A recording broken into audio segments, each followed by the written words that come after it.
सर्वांना नमस्कार. मी डॉक्टर रोहित विजय धुमाळ. आपण सगळे प्रशिक्षणाच्या माध्यमातून आपण भेटतच आहोत. पण आज मी एक खास गेस्ट आपल्याकडे जे आलेले आहेत, ज्यांचा ह्या क्षेत्रामध्ये खूप दांडगा अनुभव आहेत, असे डॉक्टर शिरीष शिरसाट, जे डायरेक्टर अलाना ग्रुप या पदावर काम करतात अलाना ग्रुप बरोबर. तुम्हाला सगळ्यांना जर माहिती असेल तर अलाना ग्रुप हा सगळ्यात जास्त मांस निर्यात करणारी कंपनी आहे. आणि त्याच दृष्टीने आपल्याला जर उद्योजक बनायचं असेल तर अशा मोठ्या कंपन्यांबरोबर आपला टायप झाला पाहिजे. आणि आपण जो पिकवलेला माल आहे किंवा आपण जो बनवलेला माल आहे तो या कंपन्यांना डायरेक्टली आपण जर सेल करू शकलो त्यांच्या क्वालिटी नॉर्म्स प्रमाणे, तर नक्कीच आपल्याला एक शाश्वत उत्पन्न मिळू शकतं. आणि दुसरी गोष्ट म्हणजे कंपनीला जो चांगला माल पाहिजे आहे तो माल त्या कंपनीला मिळेल. म्हणजे दोन्ही बाजूनी, म्हणजे कंपनीच्या साईडनी सुद्धा आणि आपल्या पशुसंवर्धन मध्ये जो शेतकरी काम करतो आहे, जो त्याचं उत्पादन बनवतो आहे, त्याला एक चांगला भाव मिळेल.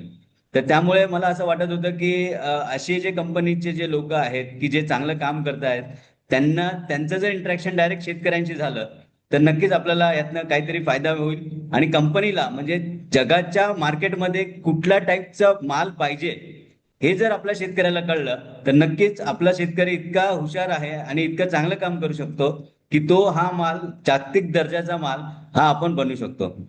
तर नक्कीच सरांना मी विनंती करतो की सर, स्टेज इज युअर्स. मी जास्त तुमच्या आणि सगळ्यांच्या मध्ये येत नाही. मला वाटतं तुम्ही हे चालू करा सर. नमस्कार. Thank you doctor Rohit. माझी एक रिक्वेस्ट राहील की तुम्ही कधीही तुमच्या मनातला प्रश्न असेल, बोलता बोलता तुम्हाला काय वाटलं की मला प्रश्न विचारायचा आहे, तर आम्हाला थांबवून विचारा. कारण मी कुठल्याही प्रकारचं प्रेझेंटेशन किंवा असं ऑफिसमधलं काही बोलणार नाहीत. हा कार्यक्रम आपण शंका समाधान, तुमच्या मनातल्या शंका आणि आम्हाला काय लागतो, माल कुठल्या प्रकारचा लागतो, हे कसं तुमच्यापर्यंत पोहोचवावं त्या विषयासाठी आपण बोलणार आहोत. माझ्यासोबत माझे जनरल मॅनेजर श्री संतोष ओगाळे साहेब पण आहेत. तर आम्ही नमस्कार. दोघे मिळून तुमचं जे काही तुमच्या मनातल्या शंका असतील किंवा आम्हाला काय प्रकारे मटेरियल लागतं, कसं आपण तुमच्या म्हणजे शेळी मेंढीला डायरेक्ट कसं भाव चांगला देऊ शकू, या विषयावर आपण बोलणार आहोत. तर सर्वप्रथम आमची ओळख अशी की अलाना कंपनीमध्ये जसं आम्ही बफलोचं मांस तयार करतो, तशाच प्रकारे शेळी मेंढीचं पण मांस आम्ही तयार करतो आणि ते एक्सपोर्ट करतो आणि भारतामध्ये सुद्धा आम्ही ते प्रसारित करतो आणि विकतो. तर आमच्याकडे आमच्या ज्या प्लांट्स आहेत, आमच्या ज्या फॅक्टरीज आहेत, त्या जवळपास दिवसाला 10 ते 12 हजार शेळी मेंढी आम्ही घेऊन ती पुढे प्रोसेस करू शकतो. एवढी आमच्याकडे सध्या कॅपॅसिटी आहे आणि पुढच्या काही दिवसामध्ये आम्ही ती वाढवणार सुद्धा आहोत. आणि दुसरी दुसरी अजून एक गोष्ट अशी आहे की अ, हे जे हा क्षेत्र आहे किंवा शेळीमेंढी मांसाचं उत्पादन होतंय, तो एक फार मोठी बाजारपेठ भारतामध्ये आहे. ती अजून कोणी त्यामध्ये कॉर्पोरेट स्टाईल किंवा कुठली अशा मोठ्या कंपन्या यामध्ये अजून आलेल्या नाही आहेत. आणि आम्ही गेले एक वर्षभर असं पण विचार करतोय की आम्ही जास्तीत जास्त एक्सपोर्ट्स करतो. तर भारतामध्ये सुद्धा, भारत सुद्धा 140-145 करोडचं जेव्हा आपण पॉप्युलेशन म्हणतो, लोकसंख्या म्हणतो, आणि त्यांना त्यांना सुद्धा हे मटण लागतंय. तर त्यांना सुद्धा हे मटण चांगल्या शुद्ध आणि मोठ्या हायजेनिक कारखान्यांमध्ये तयार करून मिळत नाही. कुठेतरी बुचरवाले असतात, कुठेतरी जंगलामध्ये म्हणा किंवा घराच्या मागे अनहायजेनिक पद्धतीने हे स्लॉटर होतं आणि तेच मटण आपण घेऊन घरी येतो आणि खातो. म्हणून जसं पोल्ट्रीची प्रोसेसिंग जसं झालं होतं, आता कसं पोल्ट्री आपल्याला प्रोसेस्ड मीट मिळतं. प्रोसेस म्हणजे की चांगल्या पद्धतीने त्याला स्लॉटर करून, चांगल्या पद्धतीने हँडल करून, चिल्ड करून ते आपल्याला मटण जेव्हा मिळतं, तसंच बकऱ्याचं आणि म्हणजे शेळी मेंढीचं मटण आपल्याला मिळत नाही. आपल्याला गावातल्या बुचरमध्ये, तालुक्याच्या ठिकाणच्या बुचरकडे सुद्धा तेवढंच फक्त आपण सध्या अवलंबून आहोत. तर आता हे करताना आम्ही कुठल्या प्रकारच्या शेळ्या मेंढ्या विकत घेतो. आणि आतापर्यंत काय झालंय, मी डॉक्टर रोहितनं तेच म्हणत होतो की शेळी मंडी, बकरी पालन हा विषय गेले 30 वर्ष मी ऐकतोय. मी असं नाही की आम्ही बकरी पालन आजच ऐकतोय किंवा आपण गेल्या 2-5 वर्षात ऐकतोय. माझं ट्रेनिंग झालं होतं बकरी पालनचं 30 वर्षापूर्वी. त्यापासून जेव्हा आपलं ट्रेनिंग होत असतो, पण हे एवढं बकरी पालनचं ट्रेनिंग सक्सेस का होत नाही? म्हणजे तुम्ही जर विचाराल की आज डॉक्टर रोहितना मी फार धन्यवाद देतो की त्यांनी जेवढे कोण तुम्ही लोक आज जॉईन झाल्या त्यांना ते लकी आहेत की त्यांना कळेल की हे बकरी पालन आतापर्यंत भारतामध्ये सक्सेसफुल का नाही झालं, आणि काय करायला पाहिजे तर ते सक्सेसफुल होईल. कारण काय होतं की आता जेव्हा सुरुवात असते की आपल्याला लोन मिळणार आहे, आपण शेड बांधणार आहोत, आणि ह्या सगळ्यामध्ये ती एक्साइटमेंट असते. ती एक्साइटमेंट वर्षभर टिकते. वर्षभर टिकल्यानंतर जेव्हा बकऱ्या आणल्या जातात, बकऱ्या आणल्यानंतर त्याला पाळल्या जातात, नंतर काय मरतूक सुरू होते. मरतूक सुरू झाल्यानंतर आपला थोडा थोडा थोडा थोडा इंटरेस्ट कमी व्हायला लागतो.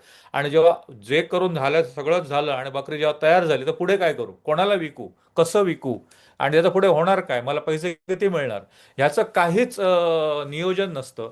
आणि काय झालं की जेवढं काही बकरी गोट फार्मिंग जे पुढे सक्सेसफुल झालं नाही, त्याचं कारण एवढंच होतं की बॅकएंड आपल्याला व्यवस्थित कळला होता. म्हणजे शेड कशी बांधावी, त्यांना फिडिंग कसं करावं, त्यांना वॅक्सिनेशन कसं करावं, त्यांना औषध पाणी कधी द्यायला पाहिजे, हे सगळ्या गोष्टी आपल्याला ज्याच्या ट्रेनिंगमध्ये कळतात. आणि आपण ते इम्प्लिमेंट करायचा कष्ट पण घेतो. पण जेव्हा काय होतं की जेव्हा हे विकायची गोष्ट येते, तेव्हा मात्र आपण दलालांच्या हातात जाऊन बसतो. आणि जेव्हा दलालांच्या हातात जाऊन बसतो, तेव्हा आपल्या हातात काहीच नसतं, फक्त आपल्या हातामध्ये असतो हताशपणा. आलंय बाबा आता, काय करणार, द्यायला तर पाहिजे, आणि अजून किती दिवस ठेवू, अजून किती दिवस ठेवू, अजून थोडे दिवस ठेवले की मग ते घेणार नाही कोण, त्याचं मटण कडक होऊन जाईल. आणि अशी शेकडो कारणं देऊन तुमच्याकडनं ती बकरी हातातनं घेतली जाते, हुसकावली जाते. मी तर असं म्हणणं, घेतली जाते नाही, विकली जात नाही, ती हुसकावलीच जाते. आणि आपण नेहमीच म्हणत असतो की बकरी हे एटीएम आहे, म्हणजे एनी टाइम मनी. जसं आपण एटीएम मध्ये गेलो, कार्ड घातलं काय आपल्याला पाहिजे तेवढे पैसे येतात, तसं शेतकऱ्यांचं असं आहे की ते बकरी विकली की 5-7 हजार रुपये त्याच्या हातामध्ये कॅश इमिजिएटली येऊन जाते.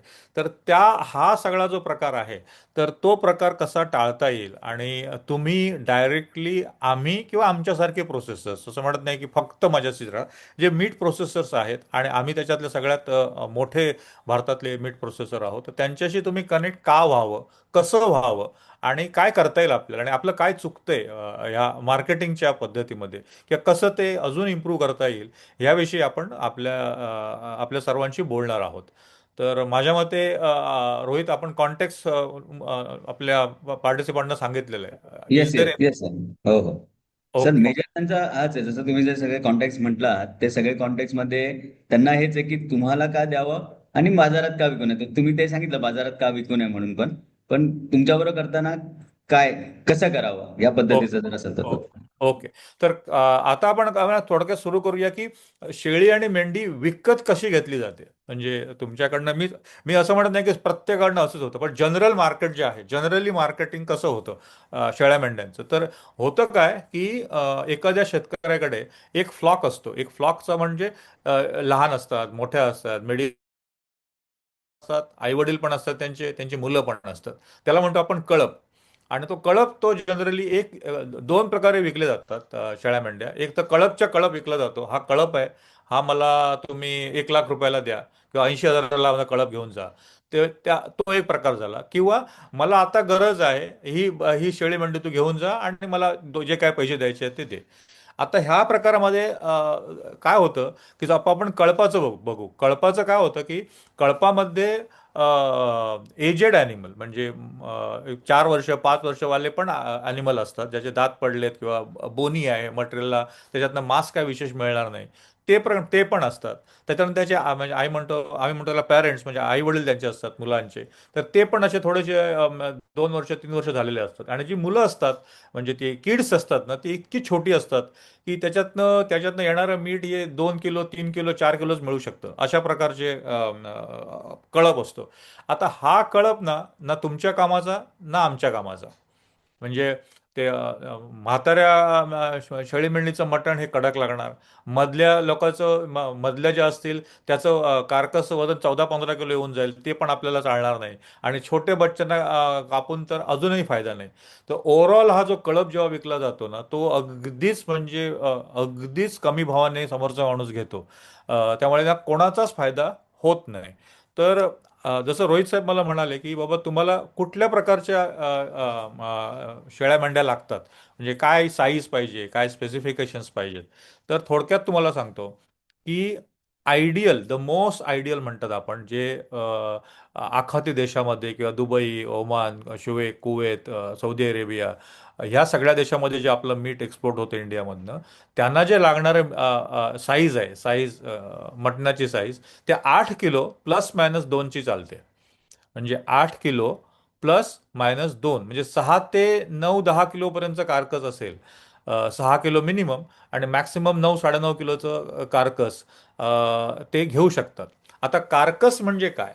तर कार्कस म्हणजे जे टांगलेलं असतं बुचरच्या शॉपमध्ये, ज्याच्यामध्ये मुंडी नाही आहे, पाया नाही आहे, आतले काही पार्ट नाहीत, लंग, लिव्हर, किडनी, इंटेस्टाईन हे नाही आहे, आणि त्याची वरची स्किन काढलेली आहे, असं ते पूर्ण दिसणारं जे त्याची जे बॉडी असते त्याला कार्कस म्हणतात. तर ते कार्कस जे आहे, त्या कार्कसचं वजन 6 केजी प्लस मायनस आपला 8 KG plus minus 2. 8 KG plus minus 2 हा तुम्ही फॉर्म्युला लक्षात ठेवा. आता 8 केजी कसं ठरवायचं, 8 किलो आपल्याला हे मटण कसं ठरवायचं, तर त्याचा एक फॉर्म्युला आहे. आपण जेव्हा हे करतो काय, लाईव्ह वेट बघतो, आणि जनरली काय होतं, अजून तुम्हाला एक गंमत सांगतो. तुम्ही जेव्हा तुमचा प्राणी, तुमचा मेंढी किंवा बकरी विकता, तर ते विकायचं म्हणजे कसं काय विकता बाबा? जेव्हा तुम्ही गाडीमध्ये पेट्रोल भरता तेव्हा अगदी शेवटच्या थेंबापर्यंत तुम्ही डिटेल बघता की ते 100 रुपये लिटर किंवा 125 रुपये लिटरचं पेट्रोल आहे. तर त्याच्या शेवटच्या थेंबापर्यंत ते पेट्रोल पडतंय की नाही तुम्ही बघत असता, करेक्ट? किंवा ते रिडिंग बरोबर बरोबर आले का बघत असता. 100 रुपयाचं पेट्रोल टाकलं तर ते बरोबर 0.99 काय असेल तेवढं पडलेलं बघता. साखर घेताना तुम्ही ते बरोबर बघता, तांदूळ घेताना परफेक्ट बघता, अगदी अगदी गहू म्हणजे ज्वारी जे काय घेता विकता ते सगळं अगदी तोलून मोलून अगदी मापून व्यवस्थित घेता. पण बकरी विकताना कुठलं माप लावता?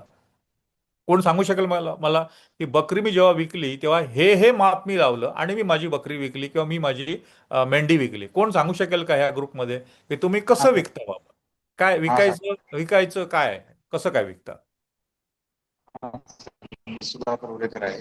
शेळी मेंढीच माझ्याकडे स्वतः शेळी आहे, ते मेंढी आहे पण आहेत. तर जे लहान जे तुम्ही म्हणलात 8 किलो पासून ते प्लस 10 किलो पर्यंत, त्याच्या जे कंबरचा साईज असतो मागचा, त्याच्यावर हात लावलं जो घट्ट पद्धतीने लागतंय एकदम, की आपण जो मऊ कापसावाने लागतंय तो त्याचं वजन फार प्रमाणात कमी येत आहे. आणि तो मटण खाण्यासाठी पण योग्य, थोडं बहुत चांगलं लागत नाही. जो आपण जो घट्ट लागतंय त्याचा एकदम फिक्सली तो मटण कमी येत नाही, आणि तोलण्यामध्ये पण चांगलं येते. पण त्याच्या जो घट्ट घट्ट जातीचे आहेत, तो विकायला आम्ही नेत होत ना, तो व्यापारी बघते ना असं दाबून बघलं कीच डायरेक्ट त्याला ओळखू येतं की बाबा हे मटण योग्य प्रमाणात आहे, की मग याला चांगल्या पद्धतीने रेट लावू शकतो तो. आणि जो त्याच्यातला एकही जर लूज राहिला त्याच्या कमरेमध्ये, तर तो व्यापारी काय म्हणताय, हे एक बरोबर नाही, हे 9 घेतोय मी आणि हे एक काढावं लागेल. मग ते 9चा वेगळा रेट लावतो, तो 1चा वेगळा रेट लावतो. मग त्याच्याबद्दल आम्ही तो त्याच्याबद्दल विक्री करतो सर. अगदी बरोबर, म्हणजे अगदी अगदी बरोबर. हीच पद्धत आहे तुम्हाला थकवण्याची, नागवण्याची, आणि तुम्हाला तुमचं मटेरियल कसं त्याचं ॲव्हरेज काढायचं. म्हणजे कसं करायचं की बाकी बकऱ्या तुमच्याकडनं सांगायच्या मी 6,000ने घेतो, आणि ही बकरी जी नाही, ही मला फक्त 1,000 रुपयात मी घेऊन जाईन, कारण नाही म्हणजे मी तुमच्यावर उपकारच करतोय. अदरवाईज मला नकोच आहे ती ती बकरीची मला गरजच नाही, ती एकदम फालतू बकरी आहे. पण तुम्ही आता तुमचं काय प्रॉब्लेम होतो की तुम्ही 15-20 किलोमीटर त्याला चालवून घेऊन गेले. आता परत 15-20 किलोमीटर कशी आणायची, त्याला परत 500-1000 रुपयाचा टेम्पो लावायला लागेल एक बकरी आणायला, बरोबर आहे? आणि ती बकरी हो. जर म्हणजे हे सगळे तुमचे जे प्रकार असतात ना, ते तो बरोबर त्याच्याशी तुम्हाला तो तुमच्या बकरीपेक्षा तुम्हाला तो जास्त जाणतो. तुम्ही लक्षात घ्या हो. की तुमची गरज तो जास्त जाणतो, तुमच्या डोळ्यातले भाव, तुमच्या हातात असलेली पिशवी, तुमच्या अंगावरचे कपडे, तुमची सगळी जबाबदारी हा माणूस तुमच्या बकरीपेक्षा तो तुम्हाला जास्त ओळखतो. आणि तुमचं ह्याच्या आधीचं डिलिंग, तुमचं तुमचं कोण हे त्याच्याकडे तुमच्यापेक्षा जास्तीत जास्त, तुमच्या बकरीपेक्षा तुमची जास्त मजबुरी तो ओळखत असतो. हे पहिलं हो लक्षात घ्या. हो तुमची मजबुरी ही तुमच्या बकरीचा किंवा शेळीचा रेट ठरवते. हे हे झालं हो पहिलं. कारण तुम्हाला छोटी गोष्ट सांगतो, की तुम्ही जेव्हा तो हात मारता, वरचं असं लावता, तो फक्त दिखावा आहे. मी असं म्हणत नाही की ते 100% चुकीचं आहे किंवा 100% बरोबर आहे. तो एक प्रकार झाला, की मी हात लावला, थोडंसं मणक्याची हाडं दिसली की ते कमी, थोडंसं थोडंसं तिथे मांस लागलं का ते थोडंसं चांगलं. अरे ते थोडंसं थोडंसं म्हणजे काय? त्याचं मटण जे आहे ते 800 रुपये किलोने जाणार आहे साहेब. ते 800 रुपये किलोने जाणारे, 700 रुपये किलोने जाणारे मटण तुम्ही असं असं करून कसं समजणार? आणि हीच तर आपल्या मार्केटचा प्रॉब्लेम आहे. आपल्या मार्केटचा प्रॉब्लेम हाच आहे, की की त्या बकरी घेण्यामध्ये किंवा शेळी घेण्यामध्ये, मेंढी घेण्यामध्ये कुठल्याही प्रकारचं सायंटिफिक मेजरमेंट नाही. आणि ते सायंटिफिक मेजरमेंट नसल्यामुळे आपल्याकडे काय होतं, की हे सगळा अंदाजाचा गेम चालतो. आणि मी हे हो पण म्हणतो, की अंदाजामध्ये काय होतं, की ह्याच्या आधीची जी पिढी होती, म्हणजे आपले वडील, म्हणजे मी म्हणतो आता जे 60-70चे लोक आहेत, त्यांचा जो अंदाज घ्यायचा पद्धत होती, कारण त्यांचा दिवस रात्र त्यांनी हाच धंदा केला. दिवस रात्र ते म्हणजे जे लोक 60-70 वर्षाचे लोक आहेत ना, मी त्यांना अजूनही मानतो, अगदी मनापासून मानतो. त्यांनी दिवस रात्र हाच धंदा केला आणि त्यांच्याकडे कुठल्याही प्रकारचे कारखाने नव्हते. त्यांना आज तुमच्याकडनं घेतलं आणि परत तुम्हाला उद्या तोंड दाखवायचं आहे, अशा पद्धतीचा जो एक लेअर होता, सिनियर लोकांचा लेअर होता, तो गेलाय. तो लेअरच अवेलेबल नाही. म्हणजे मला एवढंच सांगायचं, की एक्सपिरियन्स्ड हे समजणाऱ्या लोकांचा लेअर नाही आहे मार्केटमध्ये. पहिला होता, मी नाही म्हणत नाही पहिला नव्हता, पहिला होता. आता एक्सपिरियन्स लोकांचा लेअर कुठल्याही प्रकारचं नाहीये. आता फक्त कशा प्रकारचे तुमच्या शेतकऱ्यांची मजबुरी मी कशी त्याला कॅपिटलाइज करू शकतो, कशी मी वापरू शकतो, इथेच कारण आजचा जो घेणारा माणूस आहे तो उद्या तोंड दाखवल्याची गॅरंटी नाही मार्केटमध्ये, उद्या तो असेल याची काही गॅरंटी नाही मार्केटमध्ये. तर पद्धत तुम्हाला सांगतो, की मी थोडक्यात तुम्हाला सांगतो, की साखर, चहा पावडर, गूळ, कांदे, अरे कांदे, बटाटे, टोमॅटो, कोथिंबीर पण घेतो, ते आपण मोजून मापून घेतो. तर आपल्या स्वतः ज्याला आपण जे शेळी मेंढी गेले 7-8 महिने पाळतोय, इतकी मेहनत करतोय, ते विकायचं मेजरमेंटच नाहीये. आणि इथेच तुमचा सगळा तोटा होतो.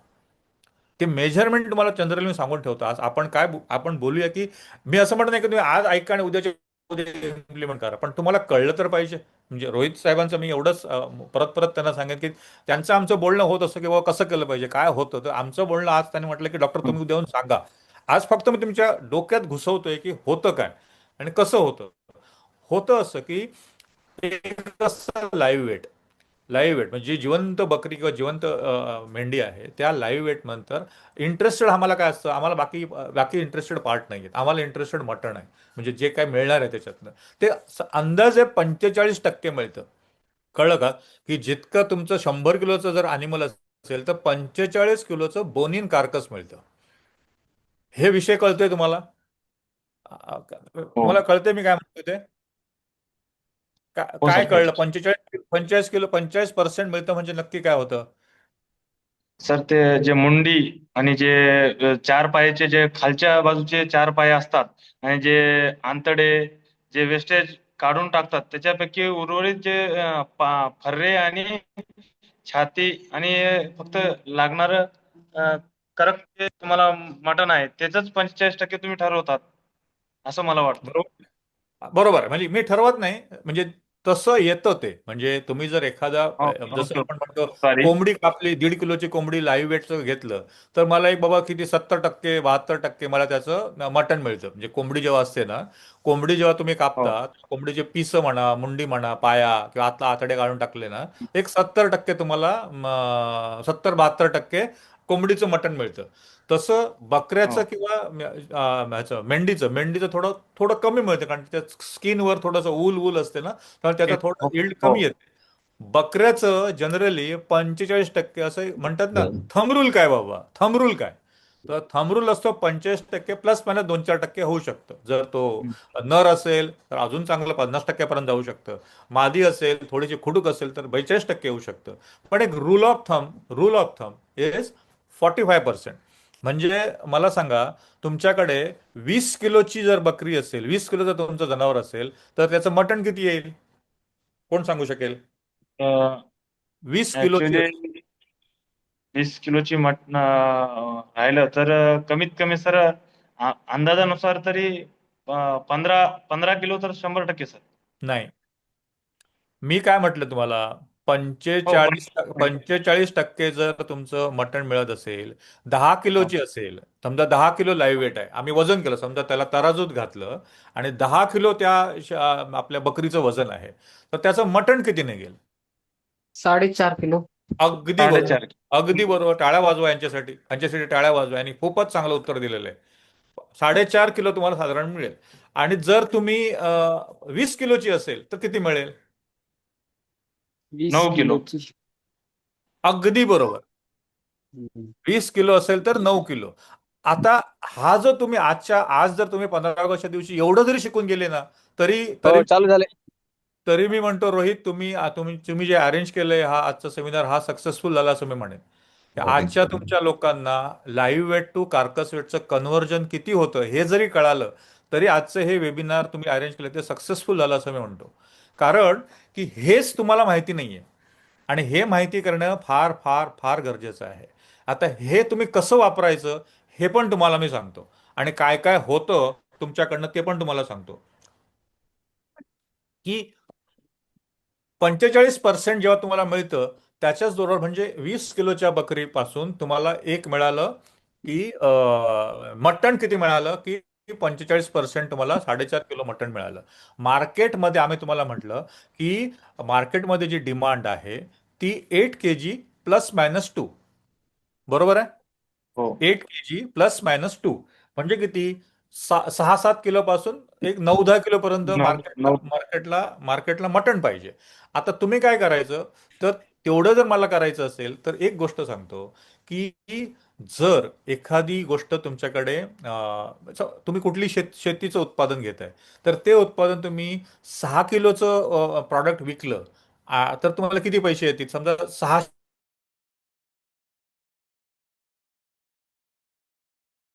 आहे तर तुम्हाला 3600 रुपये मिळतील. तर किती मिळतील? 600 रुपये भाव आहे. भाव किती आहे? फक्त साधं साधं गोष्ट 600 रुपये भाव आहे. 6 किलोचं विकलं तर किती मिळतील? 3600.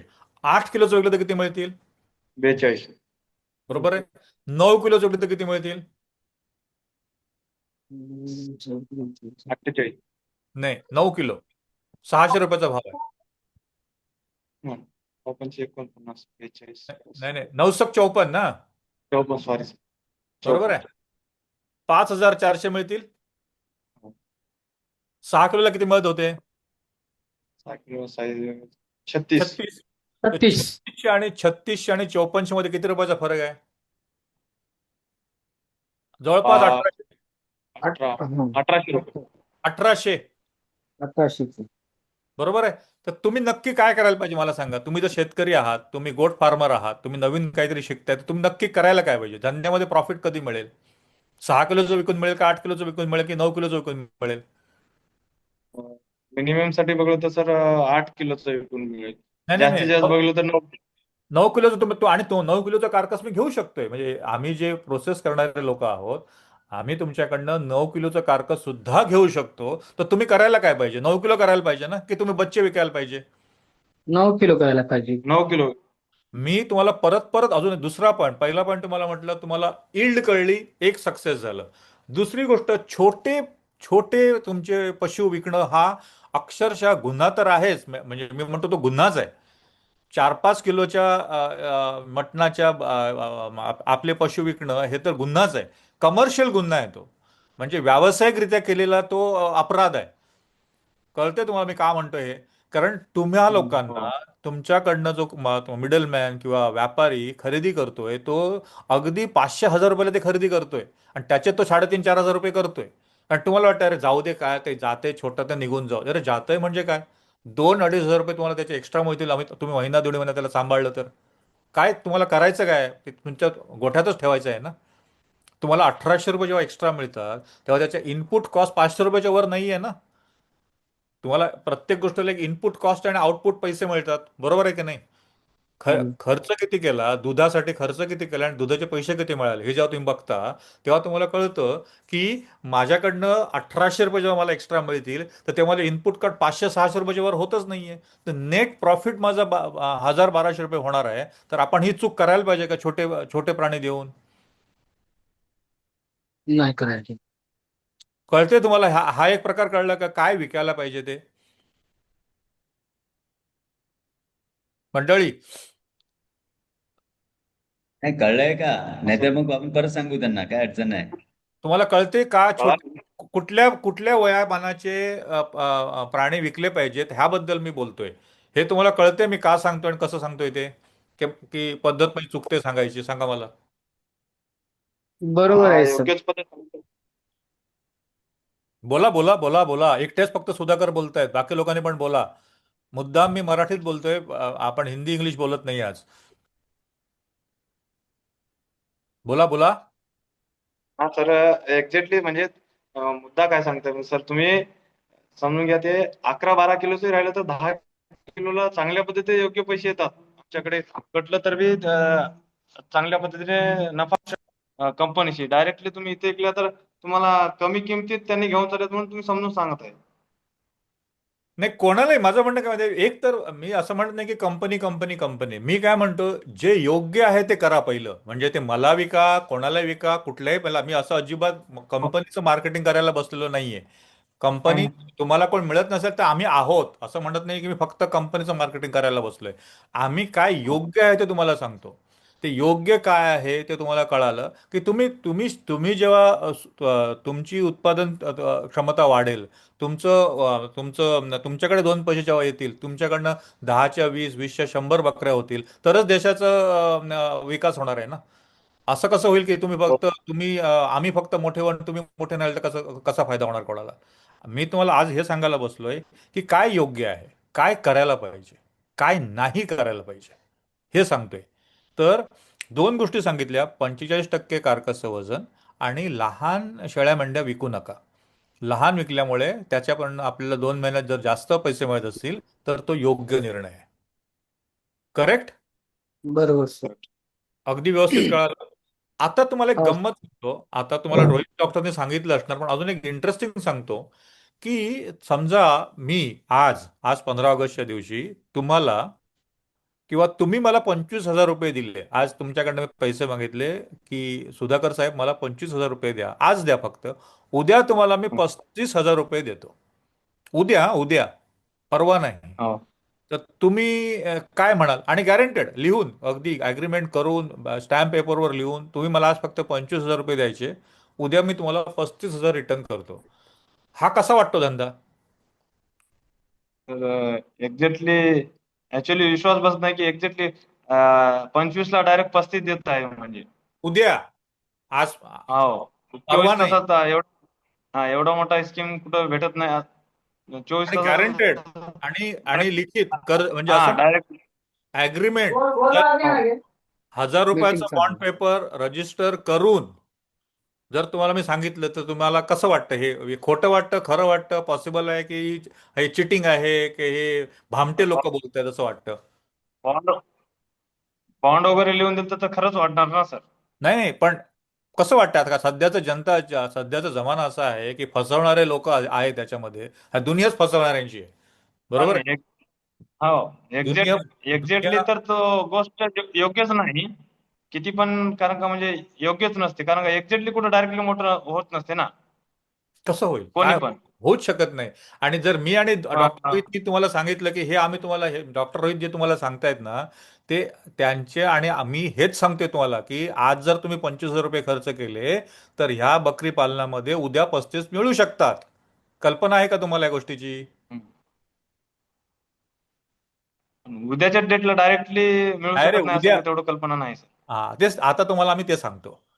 आता तुम्हाला आम्ही ते सांगतो, आणि म्हणून हा सेशन अगदी मस्त इंटरेस्टिंग होणार आहे. की तुम्हाला गंमत सांगतो की तुमच्याकडे जेव्हा एखादी मेंढी असते, किंवा लॅम्ब म्हणतो त्याला, किंवा बकरी असते, तर ती दिवसाला किती वाढते हो, किंवा महिन्याला किती वाढते? तर ऍक्च्युली पिल्लू 3 महिन्याचं पिल्लू सर जवळपास बघा, 8-9 किलोच्या वरून जात समजा. नाही, माझा प्रश्न साधा आहे. तीन महिन्याला तुमची शेळी किंवा मेंढी किती किलो वाढते महिन्याला? सर एक्झॅक्टली तो अभ्यास केला नाही सर. बरं, कोणीतरी सांगायला किती लोक जमलेत डॉक्टर साहेब? 15-20 लोक तरी असतील. 16 लोक आहेत. कोणीतरी एकाने उत्तर द्यावं. नाही, अनम्यूट करा तुम्ही आणि देऊ शकता उत्तर. हा, अंदाज सांगा. अं, तर साधारणतः 2.5 ते 3 दोन किलो दोन दोन वाढते दीड सर. Kilo 2-1.5 kilo. 2-1.5 किलो. 2.5 ते 3 किलो वाढते सर. 2.5 ते 3 किलो, बरोबर आहे. हो सर. ओके. ओके, तर साधारण तुम्हाला मी सांगतो, तुमच्या सगळ्यांच्या अंदाजाने तुम्हाला सांगतो की एक 70 ग्रॅम, जास्तीत जास्त 60 ते 70 ग्रॅम आपली जेव्हा बकरी असते ते 60 ते 70 ग्रॅम दिवसाला वाढते. म्हणजे 60 ग्रॅम पकडले तर 1.8 kg ते 2 किलो. बरोबर आहे? बरोबर आहे ना? हो. म्हणजे ह्याला आपण एक इंग्लिशमध्ये शब्द आहे, एडीजी म्हणतात त्याला, एडीजी. काही गोष्टी तुम्हाला कळल्याच पाहिजेत की एडीजी म्हणजे काय, ॲव्हरेज डेली गेन. म्हणजे म्हणतो ना हा. आपण, भरपूर खाल्लं तर भरपूर वाढतं वजन. अरे तो किती जाडा झालाय बघ, बकासुरासारखा खातो, दिवसाला 5 वडापाव खातो, हे वाढला ते वाढला, असं आपण म्हणतो ना माणसांच्या बाबतीत. हो. तसं बकऱ्यांच्या बाबतीत काय असतं, की बकऱ्याच्या बाबतीत काय असतं की साधारण 60 ते 70 ग्रॅम जनरली, म्हणजे तुम्ही जे चारून बिरून आणता ना, हे करता, हा. farming करता, ते एक 60 ग्रॅम ते 70 ग्रॅम दिवसाला वाढतं. बरोबर आहे? येस और नो? तुम्हीच म्हटले ना येस मला, येस करेक्ट? हो येस. ओके. आता असं आहे की एखादा माणूस तुम्हाला भेटतो, तुमचा मित्र बाजारात भेटतो, अरे तुझ्या गाडीचा ॲव्हरेज किती? अरे तो म्हणतो, अरे काय नाही, हे 30-35 पण मिळत नाही. तो म्हणतो, अरे माझ्याकडे सेम गाडी आहे, माझं ॲव्हरेज येतं 70, तुझ्याकडे असं 30-35चं काय येतं? मग तो तुला सांगतो, अरे तू गाडी चालवतोस कशी, क्लच किती दाबतोस, ब्रेक किती दाबतोस, खड्ड्यात किती चालवतोस, हे सगळं तुम्ही ऑनलाईन ऐकून घेता. आणि ते मग तुम्हाला कळतं की हे 30-35 वरचं ॲव्हरेज 60-70 कसं करता येईल. गाडी तीच तीच होंडा, तीच गाडी, तेवढेच सीसी, अगदी सेम मॉडेल, अगदी सगळं असून सुद्धा एकाला ॲव्हरेज मिळतं 30-35, दुसऱ्याला सेम त्याच गावामध्ये त्याच रस्त्यावर ॲव्हरेज येतं 60-70. ह्याचाच अर्थ असा आहे की ती गाडी जी तयार केली आहे, ती कंपनीने तयार केली म्हणा किंवा देवाने तयार केली म्हणा, की त्याच्यामध्ये एक क्षमता आहे, त्या गाडीच्या याच्यामध्ये पोटेन्शियल आहे, क्षमता आहे, की तीच गाडी, 60-70 वाली गाडी 150 ते 250 ग्रॅम वाढवू शकते दिवसाला. तेच बकरे आहेत, तीच शेळी आहे, आपली तुमचं लॅम्ब असेल तर 200 ग्रॅम वाढू शकतं. लॅम्ब असेल म्हणजे मेंढी असेल तर ती 200 ग्रॅम दिवसाला वाढू शकते. आणि जर शेळी असेल तर 140 ते 160 ग्रॅम अगदी अगदी व्यवस्थित वाढू शकते. Doctor, correct me if I am wrong. बरोबर आहे? तर एवढं तुमच्याकडचं 60 ग्रॅम ते 160 ग्रॅमचा जर्नी आहे. म्हणजे 60 ग्रॅम तुमच्याकडे वाढते आणि त्या 60 ग्रॅमवरनं तुम्हाला 160 ग्रॅम वरनं न्यायचं असेल तर ते कसं नेता येईल आणि काय केलं पाहिजे, हेच तर तुम्हाला नॉलेज मिळवायचं आहे. आणि हे जर तुम्ही नॉलेज मिळवलं नाही तर तुम्ही जसे काही जे नॉर्मल शेतकरी आहेत आणि तुमच्यामध्ये काही फरक राहणार नाही. तुम्ही बाकीचे जे गावामध्ये आपले शेफर्स, धनगर लोक जे शेळ्या मेंढ्या पाळतात आणि तुम्ही एक व्यावसायिक म्हणून या क्षेत्रामध्ये उतरू पाहताय, तर तुम्हा लोकांना हा जर फरक नाही कळला बेसिक, तर शेळी मेंढी करून काय फायदा नाही. म्हणजे हा व्यवसाय करून काही फायदा नाही. आणि ते शिकूनच केलं पाहिजे. हा ट्रेनिंगमध्ये तुम्हाला अजून एखादा क्लास पाहिजे असेल तर तो घ्या, किंवा डॉक्टरांनी तुम्हाला ऑलरेडी सांगितलं सुद्धा असेल. पण त्या सांगण्याचा अर्थ काय आहे ते तुम्हाला मी आज सांगतो, की 60-70 ग्रॅम दिवसाला वाढणारी शेळी 160 ग्रॅम कशी वाढू शकते. जर्नी कुठला आहे, 25,000चे 35,000 कसे करायचे आहेत मला. तुम्ही हे जो काही व्यवसाय निवडताय तो टाइमपास म्हणून निवडत नाहीये ना, एक मजा म्हणून निवडत नाहीये ना, तुम्ही एक व्यवसायाचं साधन म्हणून निवडताय. आणि का हे धंदे फेल झाले, का ह्या धंद्यातनं लोक नीटपणे तरू शकले नाहीत, का हा धंदा वाढला नाही भारतामध्ये, त्याची काही कारणं आहेत, ती आम्ही समजून घेतलीत. त्याच्यातलेच हे 3-4 प्रकार तुम्हाला मी आज सांगतोय. कळतंय? म्हणजे व्यवस्थित कळतंय का डॉक्टर? एनी एनी नाही सर, कळतंय. थोडासा विषय नवीन असल्यामुळे आणि आपण कसं ट्रॅडिशनल पद्धतीने खूप चाललोय, पण हा, ट्रॅडिशनल वरनं ह्या गोष्टीवर आपण काम केलं पाहिजे. हे जेव्हा आपल्याला कळेल तेव्हा थोडंसं अवघड लागेल, पण आता त्यात ते कानावर पडल्यामुळे हळूहळू त्या गोष्टी पुढे कनेक्ट होत राहतील सर.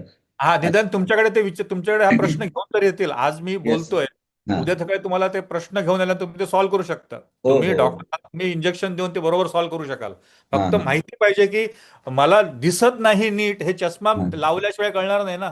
जेव्हा बरोबर. चष्मा लावतो ना तेव्हा कळते अरे मला पहिलं दिसत नव्हतं आता दिसायला लागलं. हम्म. कळते आजचा फक्त दिवस ना चष्मा लावायचा आहे. हो. बरोबर आहे. काय वाचायचं आणि कसं वाचायचं हे तुम्हाला डॉक्टर साहेब सांगतील. तर परत कमिंग बॅक की शेळी मेंढीचं जे नॉर्मल वजन वाढायची जी पद्धत आहे ती 60-70 ग्रॅमची आहे. तीच आपण 150, 160 आणि जर लॅम्ब असेल तर 200 पर्यंत नेऊ शकतो. आता हे जेव्हा न्यायचं असतं ते कसं हवा खाऊन होणार नाही ना, किंवा ते जंगलात चरून होणार नाही ना. काटे कुटे खाऊन असं काहीतरी जंगलातल्या काचा आणि दगडं खाऊन तर वजन वाढत नाही ना. वजन वजन वाढायला काहीतरी खुराक द्यायला लागेल की नाही. कळते का मंडळी. हो वजन सर. वाढवण्यासाठी योग्य तो खुराक, त्याचं डिवर्मिंग, वॅक्सिनेशन, त्याला लागणारी शेड, त्याला लागणारं पाणी, सगळ्यात महत्त्वाचा घटक असतो पाणी. नंतर हे सगळे प्रकार, आणि हे काय विशेष कठीण नाही आहेत. हे सगळे प्रकार जर तुम्ही नीटपणे केले तर तुमच्या शेळी मेंढीचं वजन दिवसाला 80 ते 100 ग्रॅम एक्स्ट्रा, एक्स्ट्रा म्हणते मी, सध्याच्या पेक्षा एक्स्ट्रा वाढू शकतं. आणि हे नवीन नाही, हे विज्ञानाने प्रूव्ह केलेलं आहे. आणि असं करणारे शेकडो फार्म भारतामध्ये उपलब्ध आहेत. आहे इंटरेस्टिंग ही बाब. सुधाकर, हा सर. इंटरेस्टिंग वाटते. वाढते ते निश्चित 100% वाढतेच ना ते. म्हणजे जे सांगू लागले ना, म्हणजे ऍक्च्युली करून बघल्यानंतर तर वाढणारच. 100% वाढणार. आता तुम्हाला मी हे आपण पहिलं सांगितलं की काय झालं तर 25,000चे 35,000 होऊ शकतात. ह्याचा अर्थ आपण आता छोटं करूया, 25,000ला 25 रुपये करूया, 35,000 रुपयाला 35 रुपये करूया. बरोबर आहे, कारण एकच एकच माझ्याकडे बकरी आहे किंवा शीप आहे, एकच आहे, म्हणून मी 25 रुपये केलं. 25 रुपये खर्च करणार, उद्या मला 35 रुपये मिळाले पाहिजेत. तर ते कसं होतं माहिती आहे की जे तुम्हाला एक्स्ट्रा 100 ग्रॅम वजन वाढवून द्यायचं आहे ना, त्याला फिडिंगचा खर्च होतो. फिडिंग आणि मॅनेजमेंटचा खर्च होतो. मी तुम्हाला तेच म्हटलं की हवा हवेत ते होत नाही, तर ते खर्च होतो. त्या खर्चाची किंमत आहे 22 ते 25 रुपये. तुम्ही एका शेळी मागे, एका मेंढी मागे 22 ते 25 रुपये खर्च केले व्यवस्थित, म्हणजे फिडिंग, हा प्रॉपर फिडिंग केलं, तर ते वाढणारं जे वजन आहे ते 100 ते 120 ग्रॅम वाढू शकतं एक्स्ट्रा. मी परत परत म्हणतो एक्स्ट्रा. आणि ते वाढलेलं 100 ग्रॅम लाईव्ह वेट आहे. जर 100 ग्रॅम लाईव्ह वेट वाढलं तर मटण किती मिळेल साहेब? मला सांगा कोणतरी उत्तर. 100 ग्रॅम वजन वाढलं तर मटण किती ग्रॅम मिळेल?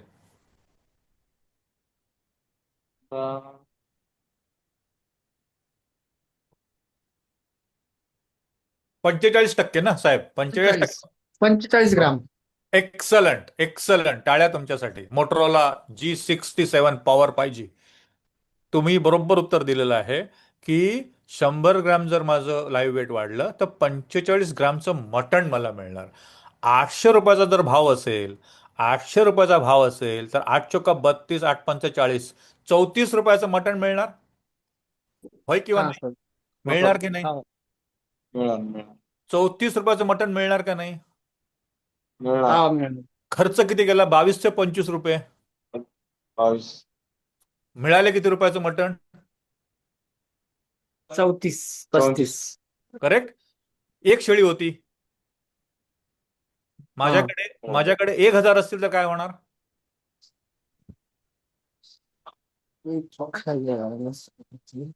25,000 खर्च करायला लागेल.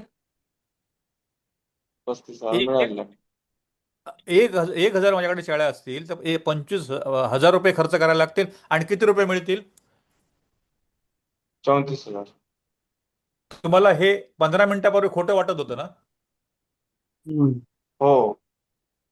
15 मिनिटापूर्वी तुम्हाला वाटत होतं ना की हे काहीतरी डॉक्टर बंडल मारतोय की काहीतरी आम्हाला फसवतोय म्हणून वाटत होतं ना, भामटे वाटत होतं ना मी आणि डॉक्टर. डायरेक्टली म्हणजे एवढे पैसे कसं होणार? शेअर मार्केट सारखं वाटलं होतं ना लगेच.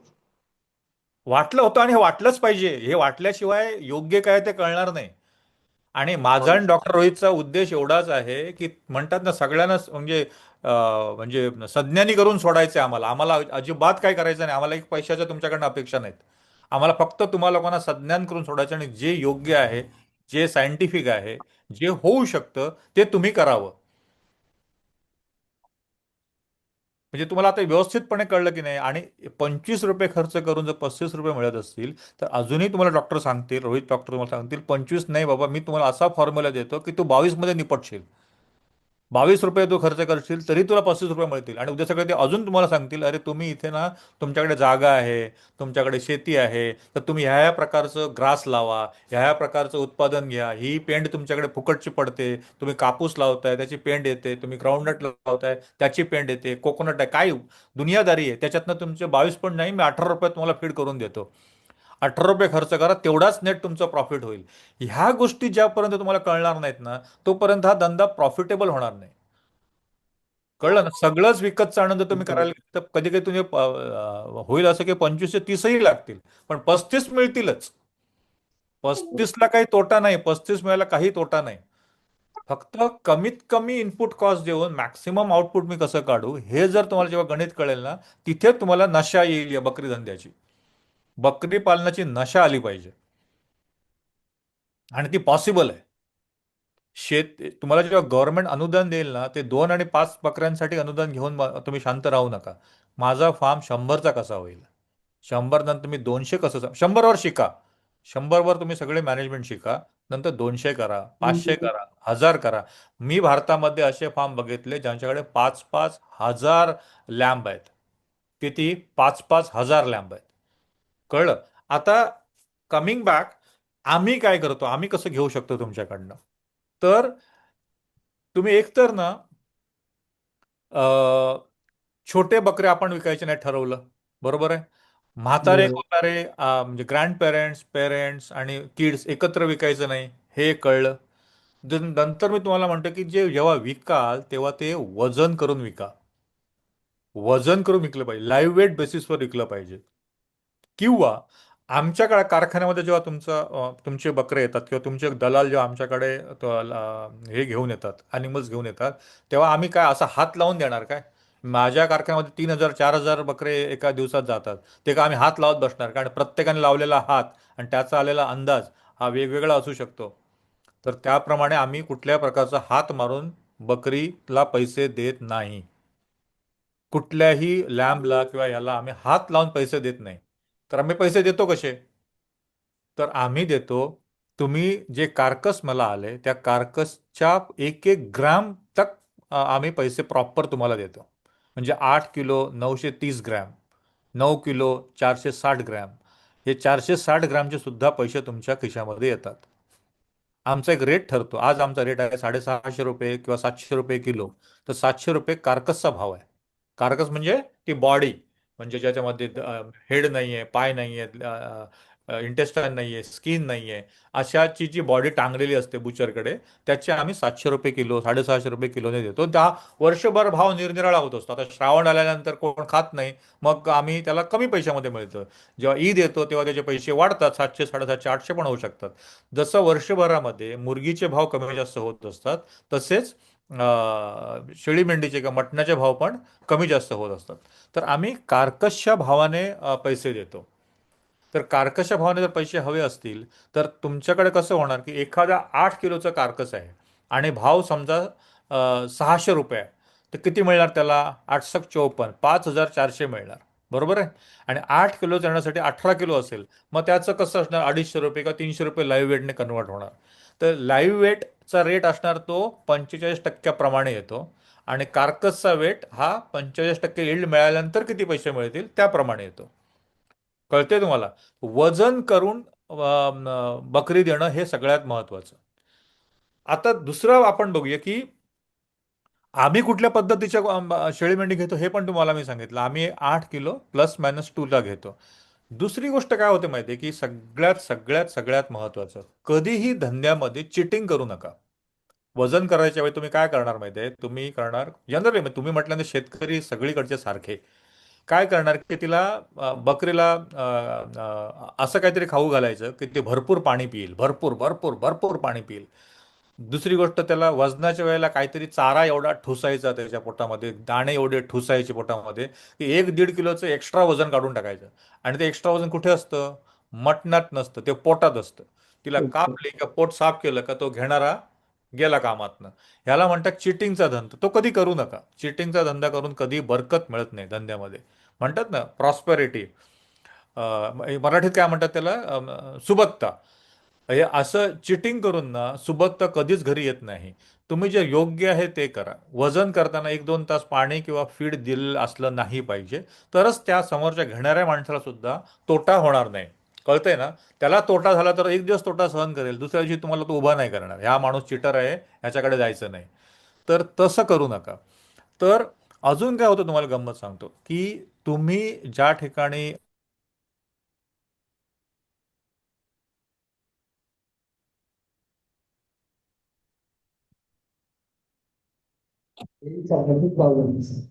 रेंज गेली वाटतं. का माझी रेंज गेली? No, no. I think only at doctor's speak. 11 वाजता बाहेर निघाला नाही हा, थोडा रेंजचा इश्यू आहे मला वाटतं. हा नाही नाही मला पण आलाय डॉक्टरांचा व्हिडिओ स्टॉप झालाय.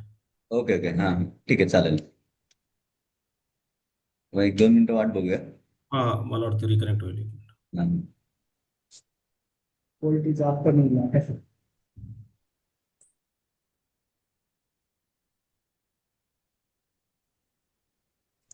आता जे तुम्ही सगळ्यांनी ऐकलं त्यामध्ये थोडंसं काहीतरी वेगळं वाटलं का तुम्हाला? मग काहीतरी नवीन ऐकल्यासारखं झालं का? माझा आवाज येतोय का? हो येतोय. हां हां, काहीतरी वेगळं वाटलं का? आता तुम्हाला हा प्रश्न पडला पाहिजे की खरंच आता तो डिफरन्स येतोय का? कारण जर तुम्ही जर कॅल्क्युलेशन केले तर नेहमी आपल्याला वाटणार कमी आपल्याला पडतंय. तर हा प्रश्न कोणाला पडला का की किती रुपये कमी पडतंय, किंवा मार्केटमध्ये गेल्यानंतर आपल्याला कसं दिसतंय, काय दिसतंय, याबाबत तुम्हाला काय वाटतंय का प्रश्न? कारण मी जर मेंढपाळ असतो तर मला काही प्रश्न पडले असते, किंवा मी जर विकणार असतो तर तर तसे काही प्रश्न तुम्हाला पडतायत का? डॉक्टर शिरीष येईपर्यंत मी थोडंसं हां सांगतो. सर. हे सगळ्यांना हे हां फक्त शेळी मेंढीमध्येच नाही, हे आपण शेतकरी लोक सगळ्या ह्याच्यात पाहतो. जे इल्ड म्हणतात ना, ते इल्ड म्हणजे उतारा. इल्ड म्हणजे उतारा. आपण प्रत्येक गोष्टीत पाहतो की सोयाबीन पेरलं, एका एकराला किती पोते निघाले पाहिजे, तो म्हणजे उतारा म्हणजे इल्ड. ऊस केला, ऊसाचे आपल्याला किती मिळतात, 3-3.5 हजार रुपये ऊसाचे मिळतात. पण साखर किती असते, महाग असते. ऊसापासून साखर किती निघते, 12-14%. म्हणजे 100 किलो ऊस वापरला तर तुम्हाला 12 किलो साखर मिळते. डॉक्टरांचा व्हिडिओ परत चालू झालाय. चालेल. Sir mute sir mute mute आहे, आहे mute. Mute. Sorry, can you here me? Yes हां यस सर, सर, येत येस आहे आता. Please continue sir. Yes. Sorry, call drop झाला. मी काय म्हणत होतो की तुम्ही एक दोन शेळी मेंढी आमच्या फॅक्टरीपर्यंत आणू शकत नाही. तर काय करायचं की तुम्ही एखादं हब तयार करा. तर सायकल असते ना आपली सायकल, सायकलला बघा सेंटरला हब असतो आणि बाकी सगळे स्पोक असतात, बरोबर आहे? तर ते एक असतो मोठं एक आपलं सर्कल असतं, त्याला आपण क्लस्टर म्हणतो. आणि ते सगळे असे स्पोक असतं आणि सेंटरला एक हब असतं. तसं एक हब तयार करा. त्या हबमध्ये काय असेल की गावातले जे काही 30-40 फार्मर आहेत त्याचे जे काही विक्री योग्य शेळी मेंढी, विक्री योग्य शेळी मेंढी म्हणजे काय, की ज्याचं वजन 18 ते 22 किलो आहे. 18 ते 22 किलोचे जेव्हा वजन होईल ते विक्री योग्य आहे. तर तुम्ही ते एक दोन असे जर शेळ्या एका 2-4 दिवसामध्ये जमा केले की त्याचं टोटल समजा एक एक 70-80 किंवा एक ट्रक लोड, एक जो युटिलिटी असते ना गाडी, छोटी छोटी गाडी असते, महिंद्राची म्हणा किंवा टाटाची म्हणा, की ह्या गाड्या ज्या असतात की एक 100 बकऱ्या घेऊन जाऊ शकते. तर अशा 100 बकऱ्या किंवा 100 शेळ्या जर तुम्ही योग्य प्रकारे एकत्रित आणल्या तर त्या हबमधून, तर त्या हबमध्ये आमची एखादी गाडी येऊ शकते. आणि कसं होतं की ट्रान्सपोर्टेशन कॉस्ट जेव्हा ती कमी होते तेव्हा तुम्हालाही त्याचा फायदा होतो, आम्हालाही त्याचा फायदा होतो. कळलं का? की 1-2 बकऱ्या तुम्ही मार्केटमध्ये जाऊन विकल्या तर त्याचा प्रॉब्लेम काय होतो की तुम्हाला तो भाव मिळणार नाही. ते तिथे वजन करून काय घेणार नाही. एखादा तुम्ही असं हब तयार, आम्ही आता असं ना कर्नाटकामध्ये अशी 8 एक हब तयार केलीत की त्या हबमध्ये लोक येऊ शकतात. ते आपले 1-2 त्या एक असेल 2 असेल, योग्य वजन करून ते विकू शकतात. दुसरी गोष्ट काय होते माहिती आहे, सगळ्यात महत्त्वाचं रोहित साहेब, की जनावरांना जसं आपल्याला पण स्ट्रेस येतो की नाही, आपल्याला स्ट्रेस येतो, आपल्याला टेन्शन येतं, तसं जनावरांना सुद्धा प्रचंड स्ट्रेस येतो. विचार करा, ती बकरी तुमच्या फार्ममध्ये गेले 7-8 महिने, वर्षभर आहे. ती तुम्ही त्याला घेऊन गेले विक्रीच्या मार्केटमध्ये. सगळा जो कलकलाट चालू असतो त्या लाईव्हस्टॉक मार्केटमध्ये, त्या कलकलाटामध्ये बकरी पण घाबरते, तुमची शेळी मेंढी घाबरते. प्लीज अंडरस्टँड, हे तुम्हाला कळत नाही. ती इतकी घाबरते, इतकी घाबरते, आणि ती वजन सोडायला लागते, वजन सोडते. तुम्हाला माहिती आहे, वजन जसं पकडते ना, तसंच वजन सोडते. कोणाला माहिती होतं का प्राणी वजन सोडू शकतो? नाही कल्पना सर. होती का कोणाला? नाही सर. वजन एवढं सोडते की 400-500 किलोमीटर रनिंग करून तुमची जर बकरी आली ना, ते 15% वजन कमी होतं. 15% वजन कमी होतं. 3-3, 4-4 किलो वजन कमी होतं एका बकरीचं, एका शेळीचं. का होत असेल असं वजन कमी? एक्झॅक्टली ते चराय जाते ना सर, तेव्हा तिने निवांतपणाने चरते आणि वजन वाढतंय. आणि एक्झॅक्टली तिला तिथं ज्या रूम किंवा ट्रक तिने ऍक्च्युली बघलेलीच नसते, तिने घाबरून जाते, बाबा मला कुठेतरी मारणार यांनी, कुठेतरी नेणार, किंवा माझ्या सोबत जे होते आजपर्यंत त्यांनी सांगतीला नाही, मी एकटापणा कुठं चाललो. तुम्ही हा जो त्याच्यामुळे अगदी योग्य बोला, तुमच्यासाठी टाळ्या. तुमच्यासाठी टाळ्या. तुम्हाला हा विषय कळणं फार महत्वाचं आहे. आणि तुमच्याशी बोलताना माझ्या डोळ्यात पाणी आहे आता, की हे जेव्हा तुम्हाला कळेल, हे जेव्हा तुम्हाला कळेल की मी कालच एक रील बघत होतो डॉक्टर, ते एखादी प्राणी चालला होता म्हणजे मीटसाठी, आणि घरात नुसता म्हणजे रडणं जोरात चालू होतं की माझा प्राणी चालला. गोष्ट अशी असते की तुमच्यापेक्षा तुम्हाला आपल्याला म्हणतो मला बुद्धी आहे, मला मोबाईल चालवता येतो, मला गाडी चालवता येते, मला पैसे कमवता येतात. देवाने आपल्या माणसाला काही काही अशा गोष्टी दिल्यात की ज्या प्राण्यांना नाहीत. म्हणजे प्राण्यांना हे कळत नाही, प्राण्याला रीळ बघलं कळत नाही, इंस्टाग्राम माहिती नाही, फेसबुक माहिती नाही, पैसे कसे कमावायचे माहिती नाही, 2 रुपयाची नोट माहिती नाही, तुला पंतप्रधान कोण माहिती नाही, आणि नगरसेवक कोण माहिती नाही. ह्याच प्रकारे ज्या गोष्टी त्यांना कळतात त्या आपल्याला नाही कळत. आणि हे आपल्याला समजलं पाहिजे की बाबा ह्या प्राण्यांना सुद्धा आपल्यापेक्षा जास्त समजतं, जे आपल्यापेक्षा निराळं काहीतरी समजतं. जास्तपेक्षा मी एवढंच म्हणेन, आपल्या निराळं त्यांना काहीतरी समजतं. आणि ते निराळं काहीतरी समजतं ह्याचं अंडरस्टँडिंग असणं ह्या माणसाला, आपल्याला गरजेचं आहे. कारण आपण धंदा करायला बसलोय, आपण एक बिझनेस करायला बसलोय, आपण आपला उदरनिर्वाह चांगल्या प्रकारे व्हावा ह्यासाठी ह्या धंद्यामध्ये उतरलेलो आहोत. तुम्ही काही कुठलं अभयारण्य चालवत नाहीये, तुम्ही कुठलं असं झूप करत नाहीये. तुम्ही एक प्राणी आणताय, त्याच्यातनं मला 2 पैसे मिळाले पाहिजेत, हा तुमचा अगदी काय म्हणतात तो स्वाभाविक विचार आहे. तो किती चांगल्या प्रकारे मला मिळवता येतील, ह्याचं ज्ञान मी कसं मिळवू, ह्यासाठी तुम्ही इथे जमलेले आहात. तुम्हाला जेव्हा हे कळेल की प्राणी सुद्धा घाबरतो, आणि त्या घाबरण्याला इंग्लिशमध्ये स्ट्रेस म्हणतात. आणि तो स्ट्रेस एवढा असतो, आपण पण म्हणतो अरे मला स्ट्रेस आला, अरे मला ट्रेस आला, मला हे झालं, मला ते झालं, आज जाम वैताग आला, आज हे झालं. तसंच प्राण्यांना सुद्धा होतं. आणि ते कधी होतं? जेव्हा घरातल्या दावणीतलं आपलं जनावर निघतं, मार्केटमध्ये जातं, ट्रकामध्ये चढतं, आणि माझ्या फॅक्टरीमध्ये येतं. हा सगळा जर्नी इतका साधा नसतो. हा जर्नी प्रचंड स्ट्रेसचा असतो. आणि या प्रचंड स्ट्रेसमध्ये जनावर 10 ते 15% लाईव्ह वेट मायनस करून बसतं. आता हे जेव्हा होतं, तेव्हा होतं काय, अल्टिमेटली मटणाची क्वालिटी चांगल्या टेंडर, जसं ज्युसी मीठ मिळायला पाहिजे, तिथून निघून ती कडक मीठमध्ये तयार होते. त्याने जो हात मारलेला असतो, तो हातामध्ये माझ्या फॅक्टरीत आल्यानंतर ते अजूनही त्याचं हाडं दिसायला लागतात. आणि हाडं दिसायला लागले की माझ्या फॅक्टरीमध्ये एखाद्या चांगल्या प्राण्याला रेट असतो 700 रुपये, आणि जास्त हाडं लागणारा रेट असतो 500 रुपये. कारण मी पण ते हाडावाल्या मटण घेऊन करू काय? मला पण जसं आपण म्हणतो ना, चांगला ॲपलचा मोबाईल 1.5 लाख रुपये आहे. तुम्हाला साधा जर तुम्ही घेतला चायनीज मोबाईल तर 15,000 रुपयाला आहे ना मार्केटमध्ये. मोबाईल तर मोबाईलच आहे. मोबाईल तर मोबाईलच आहे. 1.5 लाख रुपयाचा मोबाईल पण मिळतो, 15,000 पण मोबाईल मिळतो, 10,000चा पण मिळतो. जो कस्टमर जे अफोर्ड करू शकतो, ज्याला वाटतं की मी 10,000च्या वर मोबाईल घेऊ शकत नाही, तो 10,000चा घेणार. म्हणजे ज्याच्यासाठी मला 500 रुपयाचं मटण विकायचं, त्याला मी देऊ शकतो 500 रुपयाचं मटण. पण तुमचंच जनावर जर तुम्ही नीट पाळलं असतं तर ते 700 रुपयाला विकलं जाऊ शकलं असतं. पण ते आता जाते किती रुपयाला? 500 रुपयाला. जबाबदार कोण? कोण आहे जबाबदार?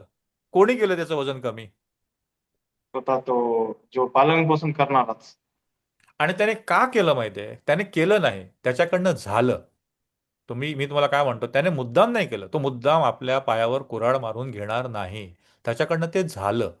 का झालं? की त्याला हे सगळ्या गोष्टी माहिती नव्हत्या. त्याला माहिती नव्हतं की बकरीला पण स्ट्रेस येऊ शकतो, बकरीला पण असं होऊ शकतं, बकरीला पण भावना आहेत, ती पण रडू शकते, तिचं वजन कमी होऊ शकतं, ती वजन सोडू शकते. तर ह्या गोष्टी तुम्हाला आतापर्यंत माहिती नव्हत्या. आज 15 ऑगस्ट 2024 नंतर ह्या गोष्टी तुमच्या डोक्यामध्ये तरी जातील. कुठेतरी तुम्हाला वाटेल की बाबा हे असं होऊ शकतं. होऊ शकतं. कसं कमी करायचं? त्याचे मग सोल्युशन आहेत. सोल्युशन असं आहे की तुम्ही एखाद्या गावामध्ये तुमचं हब तयार करा. तुमची एक FPO तयार करा. तुमची एक संस्था तयार करा. की त्या संस्थेमध्ये तुम्ही एक दोन बकऱ्या आणा.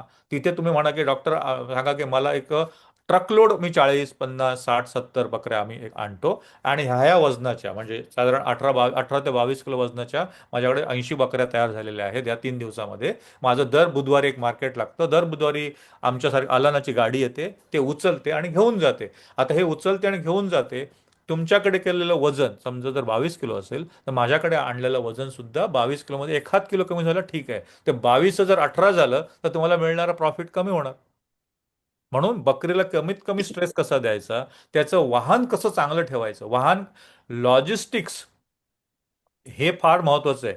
त्याला जास्त गर्दी करून तुम्ही जर बकरीला बसवलं तर जास्त त्याला म्हणजे उभं राहता येत नाही. हेलपाट टेक अशी तिकडे गाडीमध्ये, गाडी खराब आहे, त्याचं सस्पेन्शन खराब आहे, तरीही सुद्धा बकरीला स्ट्रेस येतो.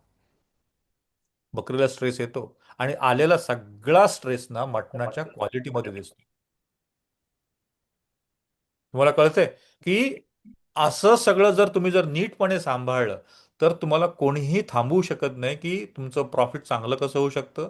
तुमच्याकडनं तुमची एक संस्था असेल, समजा एक श्री गणेश आहे किंवा काय तुमची संस्था आहे, त्या श्री गणेश संस्थेकडनं मिळणारी बकरी ही उत्तमोत्तम क्वालिटीची मिळते. हे जेव्हा तुमच्या लोकांमध्ये मार्केटमध्ये जाईल ना, तेव्हा तुम्हाला तुमच्या क्वालिटी मेंटेन करण्याबद्दल सुद्धा 2 रुपये, 20 रुपये, 30 रुपये एक्स्ट्रा मिळू शकतात. तुम्हाला कळतंय की काही ठिकाणी मटण थोडं चांगल्या भावाने मिळतं, अजूनही चांगलं. एक म्हणताय तुम्ही एकाकडे 700 मिळेल, एक सांगेल 900 मिळतं. अरे 900 का मिळतं? कारण त्याचं मटणाची क्वालिटी सुंदर आहे. त्याचं मटण कडक लागत नाही, त्याचं सॉफ्ट मीठ मिळतं. त्याच्याकडे म्हाताऱ्या कोताऱ्यांचं मीठ मिळत नाही. आता ह्याला म्हणतात branding. Branding with a quality. जेव्हा तुम्हाला एखादी गोष्ट चांगल्या क्वालिटीची मिळत असेल आणि चांगल्या रेटमध्ये मिळत असेल तर लोक घेतील ना, काय नाही घेणार? तुम्ही हा धंदा एखाद्या चांगल्या ब्रँडेड गोष्टी तयार करण्यासाठी म्हणून त्याच्याकडे बघा. तुम्ही चांगलं उत्पादन कसं करता येईल ह्याकडे तुमचं लक्ष द्या. माझं ॲव्हरेज डेली गेन, मला दर दिवशी माझी जी वाढ, तुमच्या जर फार्ममध्ये वजन काटा नसेल तर तुम्ही हा धंदा करूच नका. करूच नका मी म्हणतो तुम्हाला. तुमच्या जर फार्ममध्ये वजन काटा नसेल तर तुम्ही हा धंदा करूच नका. कारण तुम्ही जर दूध विकणार असाल तर दुधाचं माप तुमच्याकडे हवं का नको? पाहिजे. हवं का नको मला सांगा. 100% हवं. हो. मी असं म्हणेन की तुमच्याकडे फॅट मशीन पाहिजे, पण निदान लिटरचं माप तर पाहिजे की नाही? पाहिजे. हा लिटरस नंतर. पाहिजे की नाही? जर त्याला खाद्य घालणार असाल तर ते वजन करून द्यायला पाहिजे की नाही? पाहिजे सर. तुम्ही तर मटण हो. तयार करणार असाल, लाईव्ह वेट तयार करणार, त्याचं वजन झालं पाहिजे की नाही? झालं पाहिजे. म्हणजे सगळ्यात महत्वाची झालं गोष्ट पाहिजे. तुमच्या फार्ममध्ये असणार आहे वजन काटा. आणि जर तुमच्या कुठल्याही फार्ममध्ये वजन काटा नसेल तर तुम्ही या फार्मिंगचा धंदा करूच नका. जी गोष्ट मी तुम्हाला आज आज एक तुम्हाला मूलमंत्र देतो, जी गोष्ट ज्या प्रकारे म्हणजे आम्ही म्हणतो इंग्लिशमध्ये व्हॉट गेट्स मेजर्ड, जी गोष्ट मोजली जाते ती गोष्ट त्या गोष्टीमध्ये दुसऱ्या दिवशी इम्प्रूव्हमेंट होते. जर तुम्ही गोष्ट ती मोजलीच नाही तर इम्प्रूव्हमेंट होऊच शकत नाही. बरोबर आहे सर. म्हणजे जर तुम्हाला इंग्लिश समजत असेल, what gets measured gets improved. मला आज जर कळलं की माझी बकरी, मला रोहित साहेबांनी सांगितलं होतं अरे तुझे 150 ग्रॅम वाढले पाहिजे, गेले गेले 3 आठवडे झाले ही बकरी 80 ग्रामच्या वर जातच नाहीये, हे तुम्हाला वजन केल्याशिवाय कळेल का? बरोबर आहे. कळणार नाही. ताप आला ताप आल्यानंतर आपण काय म्हणतो, अरे थर्मामीटर लाव, तोंडात मध्ये घे, काखेत घाल आणि बघ ताप 1 आहे का 2 आहे का 3 आहे, तरच तुम्ही क्रोसिन घ्याल ना. तर आपल्याला ह्या बेसिक गोष्टी आपल्या फार्ममध्ये असणं फार गरजेचं आहे. मी तर म्हणेन वजन काटा शेडच्या आधी इम्पॉर्टंट आहे. तुमच्याकडे जो काही तुम्ही ठरवाल तो वजन काटा असला पाहिजे, ज्याच्यामध्ये तुम्हाला बकरी वजन करता आलं पाहिजे, छोट्या प्राण्यांचं वजन करता आलं पाहिजे, तसं करता येतं. जर असं काटा असं असतो की आपलं वजन केलं, माझं वजन आहे 68 किलो, 68 किलो आणि बकरी पकडली 72 किलो झालं, तर माझी बकरी झाली 4 किलोची. वजन केलं पाहिजे, वजन झालं पाहिजे. कळलं तुम्हाला? तर अशा प्रकारे तुम्हाला मी आता 4-5 गोष्टी सांगितल्या आहेत. एक सांगितलेलं आहे ॲव्हरेज डेली गेन वाढलं पाहिजे. 60-70 ग्रॅमचं वजन 150-160 ग्राम होऊ शकतं. प्राण्यांना स्ट्रेस येतो, 10 ते 15% वजन कमी होतं.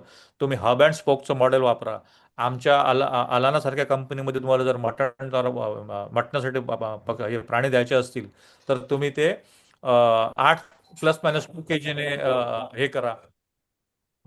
एक सेकंद ना डॉक्टर.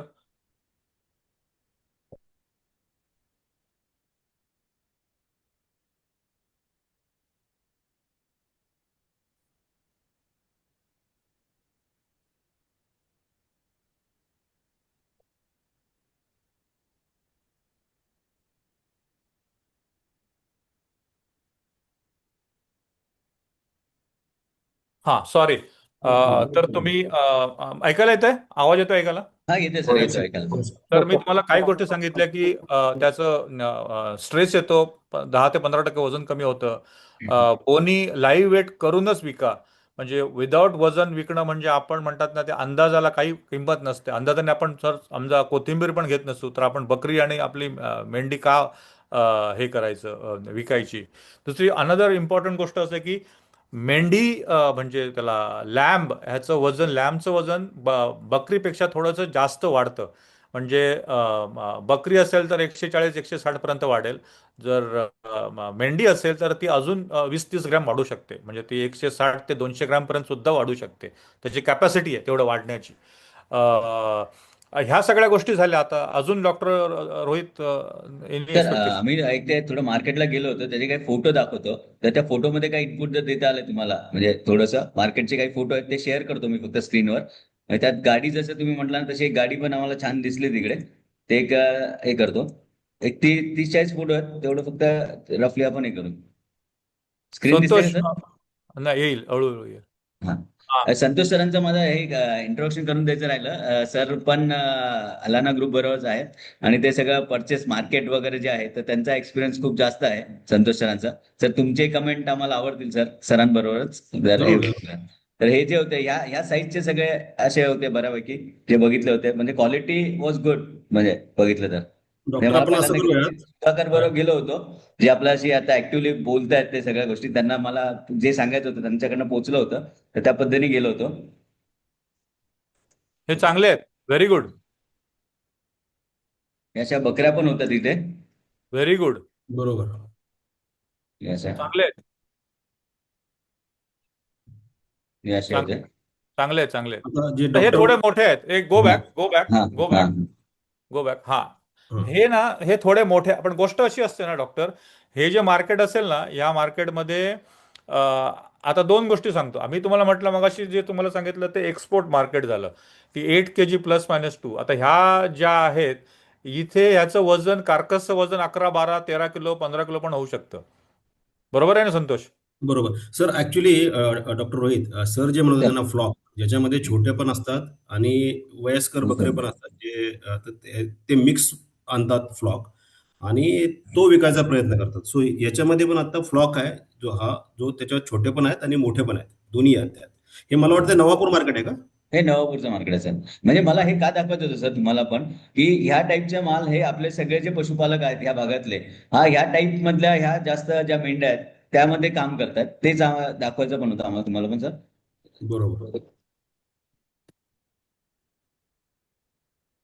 या टाईप ओके. मध्ये. अगदी अगदी शेतकऱ्यांना पण यातले फोटो पाहून जर काही प्रश्न असतील तर विचारा म्हणा, आपण त्या प्रश्नांना उत्तर देऊ शकतो. आता आता मी सांगतोय, आता तुम्ही जो हात लावलाय ना, तर आता अशी गोष्ट असते की हे बघूनही कळतं, म्हणजे हात लावायची सुद्धा गरज नाही की त्याचं इव्हनली स्प्रेड आहे. Hmm. And meat is good. Only thing only thing याचं वजन जे असणार आहे ना ते फार मोठं असणार आहे. म्हणजे हे मोठं तुम्हाला 8 किलो 9 किलोची बकरी नाही आहे, प्राणी नाही आहे. हा 12 किलो पर्यंत जाईल, 13 किलो जाईल, 15 किलो पण जाईल. कारण त्याचं लाईव्ह वेट जे असणार आहे ना doctor, live weight will be around 25 to 30 kg. Right sir, right.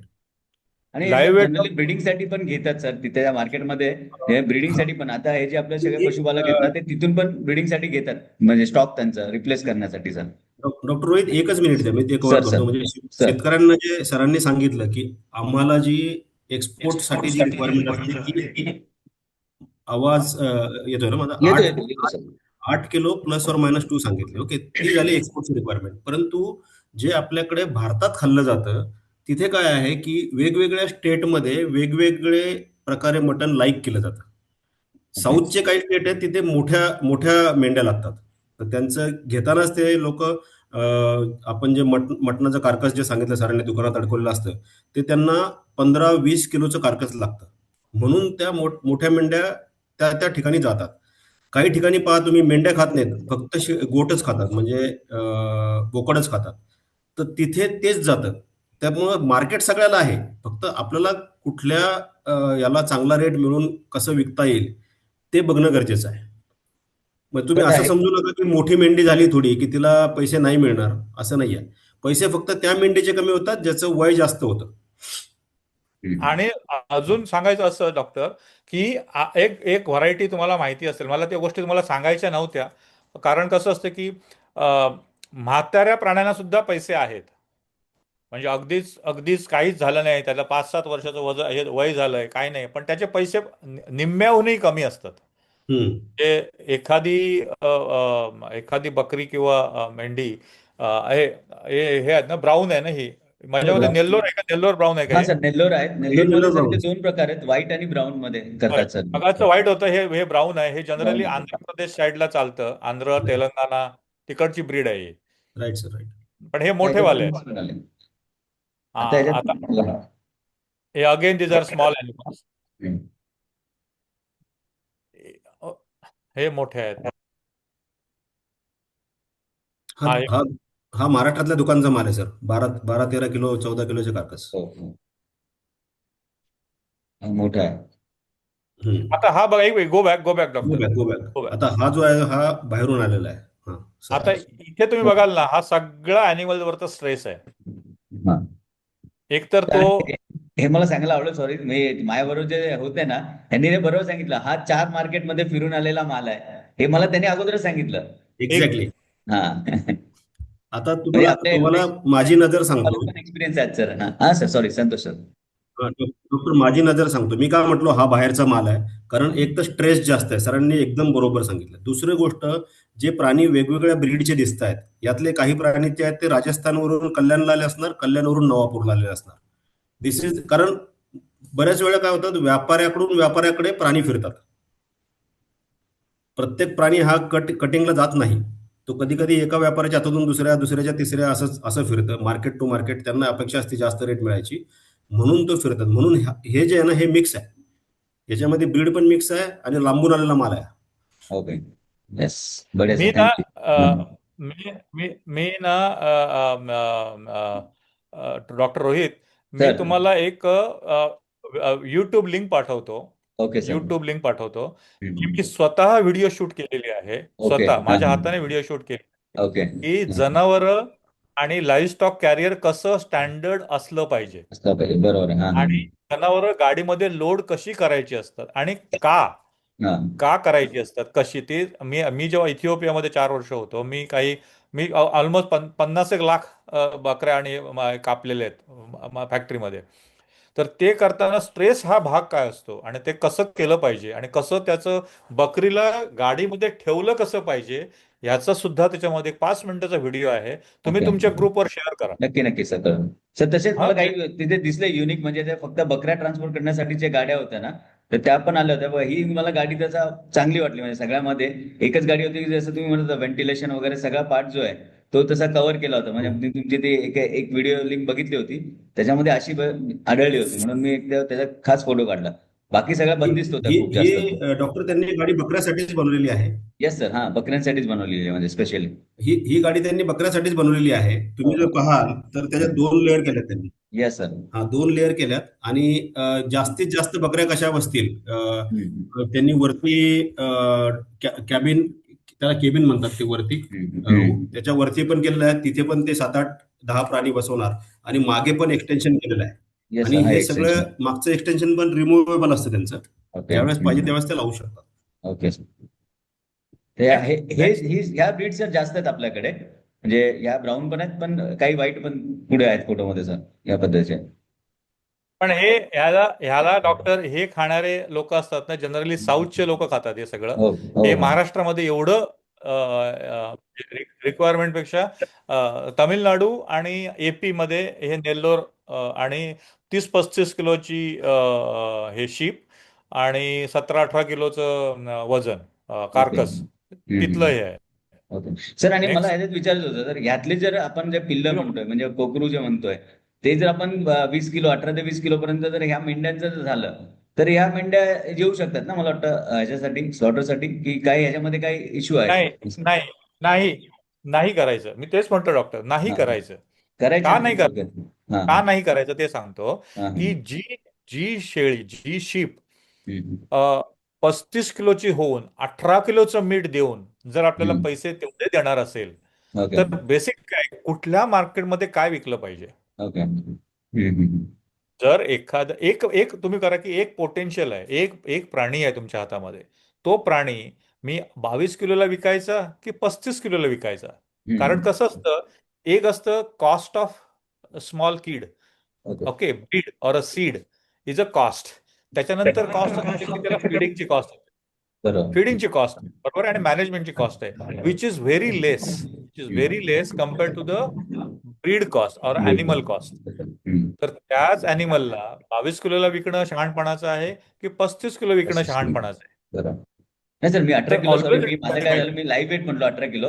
म्हणजे मला काय म्हणायचं, ह्यांचे किड आपण आपली जी रेंज आहे 8 kg कार्कास वेट, तिथे जर विकलं तर, असं म्हणतो मी. नाही नाही नाही, पण हे जे नेल्लोर जोडीपी व्हाईट, हा नेल्लोर जोडीपी ब्राऊन, हा ह्याची रिक्वायरमेंट प्रचंड आहे एपी आणि तेलंगणामध्ये. ओके. हा हा प्रचंड आहे. ओके. तर तिथे तुम्ही 35 किलोचं करूनच विका ना. ओके, ठीक आहे. तुम्ही हे पाळा. आणि हा जेव्हा हा तुम्ही हे कराल ना, तर डॉक्टर, हम्म, की हम्म, ह्या म्हणजे 17-18 किलोचं जर तुम्ही ही लॅम्प विकत घेतली मार्केटमध्ये, मी तुम्हाला गंमत सांगतो. हम्म, हे असतं 15 किलोचं विकत घ्या, 400 ओके रुपये लाईव्ह वेटने मिळणार. ओके. किती? 400 ग्रॅम. 400 रुपये लाईव्ह वेटने घ्यायचं 15 किलोचं बाळ, आणि हम्म, 15 किलोचं घेतलं 6,000 रुपये तुम्हाला मिळेल. हो. तुम्ही 6 ते मॅथमॅटिक्स 7 यूज हजार करा. हो. मी तुम्हाला मॅथमॅटिक्स सांगतो. 6,000 तुम्हाला 15 किलोचं मिळेल. त्यानंतर 60 ते 90 दिवसामध्ये 20 किलो वाढेल. ओके. 90 दिवसामध्ये another 20 kg you can add. Okay. म्हणजे 90 दिवसामध्ये 20 kg म्हणजे 6 किलो महिन्याला वाढेल. म्हणजे 200 ग्रॅम दिवसाला वाढेल. ओके आणि ह्याला म्हणतात फॅटनिंग सेंटर्स. ओके.